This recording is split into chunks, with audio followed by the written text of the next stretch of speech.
Segunda edição. 4h52 minutinhos. Já bota o hino do Bugrão, meu caro Bolacha. Aliás, a hora não passa, ela voa. Ela voa. E o Bugrão, Pio? Ó, tem bastante coisa pra falar do Bugrão. Então vamos lá, então. Começando por domingo. Eu vou começar pelo que é mais tarde, depois vem pro que é mais cedo. Então, domingo tem eleição no estádio Brinco de Ouro. Vamos lá.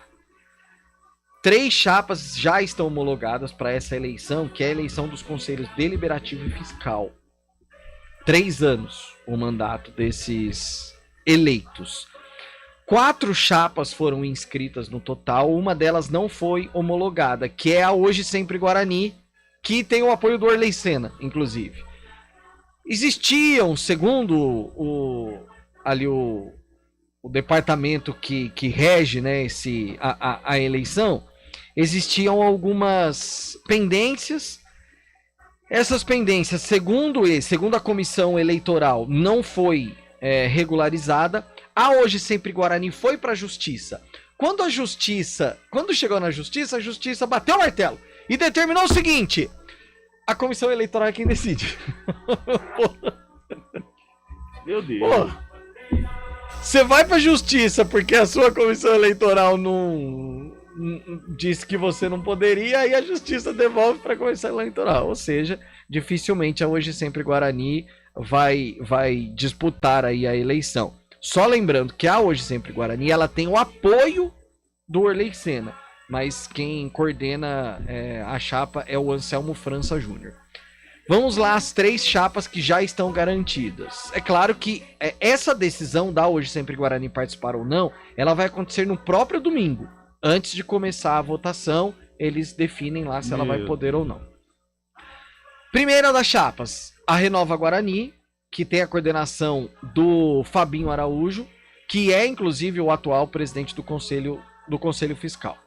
E tem o apoio do atual presidente do Conselho Deliberativo. Então, são 2 chapas que serão votadas, Conselho Fiscal e Deliberativo. A Renova Guarani, ela tem a coordenação de um e o apoio do presidente do outro, que são o Fabinho e também o Marcelo Galli. Sim. Essa é a primeira. Aí tem a chapa Mais Futebol. Essa eu vou deixar por último. E o ouvinte já vai entender por quê. E aí tem a chapa Avante Meu Bugre, que é apoiada pelo Ricardo Moisés, que vai ser representada inclusive pelo Adriano Heinz, que é inclusive hoje quem comanda a loja Guarani Store e tudo mais. E vamos dizer que é a chapa de situação nesse momento, né? Tem aí o apoio daquelas pessoas que estão aí comandando o Guarani lá no Conselho de Administração. Por que eu deixei a chapa Mais Futebol por último? Por quê, viu? Porque ela tem como representante, a gente falou, só lembrando rapidamente, a gente falou da Hoje Sempre Guarani, que tem o Anselmo e o Orley. E aí, vamos dizer aqui, tem gente que é contra? Tem, lógico que tem. Toda eleição tem gente que é contra. Mas é inegável que são 2 pessoas que são benéficas para o Guarani. A gente tem a Renova Guarani, que tem o Fabinho e tem o Marcelo Galli. 2 da nova geração que são importantíssimos para o Guarani, que fazem muito pelo Guarani. Nós temos também a chapa Avante Meu Bugre, representada pelo Ricardo Moisés e pelo Adriano Heinz. 2 que fazem muito pelo Guarani. Ou seja, nós temos 3 chapas que têm pessoas da nova geração e que fazem muito pelo Guarani. Qualquer uma que vencer estarão muito bem entregues. E a última delas, que é a Mais Futebol, ela tem como representante alguém que é do Conselho de Administração, mas que não está podendo, inclusive, exercer a sua função. E aí montou uma chapa, que é o Anailson Neves. Aí essa eu prefiro não comentar. Muito bem. Muito bem. Política dentro do clube, meu caro Carlão de Freitas. E essa política dentro do clube, às vezes, arrebenta com o clube no momento importante do campeonato. No momento importante, Cabela, não só do Guarani no campeonato, mas da vida do Guarani. O Guarani hoje, eu não vou dizer que ele está saudável, mas ele está se organizando para se tornar. O Guarani vive um grande momento, depois de muita turbulência, depois de tanto tempo frequentando divisões inferiores. Hoje o Guarani está numa Série B, que é uma competição digna, e numa Série A1 de Paulista. brigando por classificação, brigando por acesso, como foi na última Série B.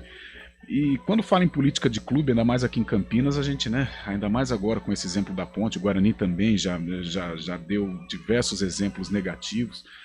E eu espero que esta política do Guarani não atrapalhe. Um momento tão bom, tão importante, um momento que a gente percebe que o Guarani está numa subida. E normalmente política de clube, se deixar entrar no vestiário, meu amigo, acaba atrapalhando demais dentro de campo. Espero que não atrapalhe, espero que o Guarani saiba blindar a equipe desta turbulência, que não deixa de ser, né? Momento político sempre é turbulento. Sim. Mesmo. Aliás, né, o Carlão, clube vivendo um momento satisfatório. Essas 6 pessoas que eu citei, eu conheço, assim, razoavelmente bem, alguns mais, outros menos. Mas, por exemplo, eu acho que Adriano Heinz, Ricardo Moisés, Fabinho, Gali,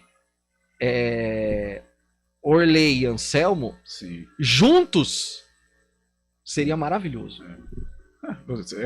Eles estão formando 3 separados. É o que acontece no Moisés e o que acontece no Brinco de Ouro. Né? Claro, temos pouquíssimo tempo, mas isso caberia um simpósio. A situação política do Guarani, o entrelaçamento das chapas ou dessas lideranças seria algo importante. Na Ponte a mesma coisa. E eu vejo que a Ponte e o Guarani são clubes que não tem força para suportar um racha político. O Corinthians tem. O Corinthians tem 40 milhões de torcedores. O Flamengo tem. Palmeiras tem. Santos tem. Agora, Ponte e Guarani não tem. E os que comandam a Ponte e que comandam o Guarani, eles precisam entender isso. Racha político, os nossos clubes aqui de Campinas não têm força para suportar. Exemplo que vai acontecer com a Ponte daqui a pouco. Muito bem. Iago voltou aos treinamentos. A gente falava isso ontem. Voltou